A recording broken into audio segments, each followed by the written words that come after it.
আসসালামু আলাইকুম।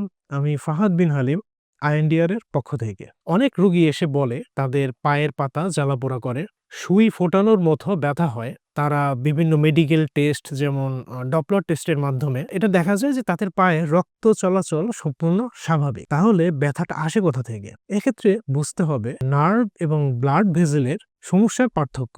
পায়ে রক্ত প্রবাহজনিত সমস্যা যেমন পেরিফেরাল আর্টারিয়াল ডিজিজ এটি হলে রোগীরা যদি হাঁটে তাহলে তাদের পায়ে ব্যথা অনুভূত হয় বা মাসেল ক্র্যাম্প করে।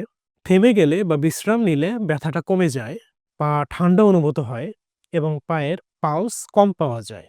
নার্ভজনিত সমস্যা থাকলে যেমন ডায়াবেটিক নিউরোপ্যাথি হলে পায়ে জ্বালাপোড়া হয়, সুই ফোটানোর মতো ব্যথা হয় বা পা ঝিনঝিন করে।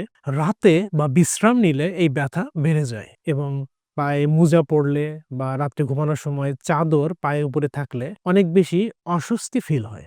এবং এখানে গুরুত্বপূর্ণ ব্যাপার হলো নার্ভের সমস্যাজনিত যে ব্যথা এবং রক্ত চলাচল সমস্যাজনিত যে ব্যথা, তাদের ম্যানেজমেন্ট বা চিকিৎসা সম্পূর্ণ আলাদা।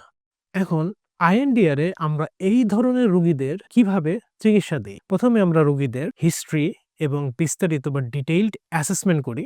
আগে আমরা বুঝতে চেষ্টা করি রোগীর এই ব্যথা আসলে কি নার্ভের সমস্যাজনিত নাকি রক্ত প্রবাহজনিত। এরপর ফিজিওথেরাপি এবং বায়োফিজিক্যাল থেরাপির মাধ্যমে আমরা নার্ভ হিলিং, পায়ের ব্লাড ফ্লো, গেইট এবং ব্যালেন্স নিয়ে কাজ করি এবং প্রয়োজন অনুযায়ী রোগীকে তার জন্য প্রয়োজনীয় মেডিকেল স্পেশালিস্টের কাছে রেফার করা হয়। আপনি বা আপনার পরিবারের কারো যদি পায়ে এরকম ব্যথা অনুভূত হয় এবং আপনারা যদি বুঝতে না পারেন যে ব্যথাটা কোথা থেকে অনুভূত হচ্ছে বা কি কারণে হচ্ছে, তাহলে আপনারা আমাদের সাথে যোগাযোগ করতে পারেন। স্ক্রিনে দেওয়া নাম্বারে ফোন করে আপনার অ্যাপয়েন্টমেন্টটি বুক করতে পারবেন। ধন্যবাদ।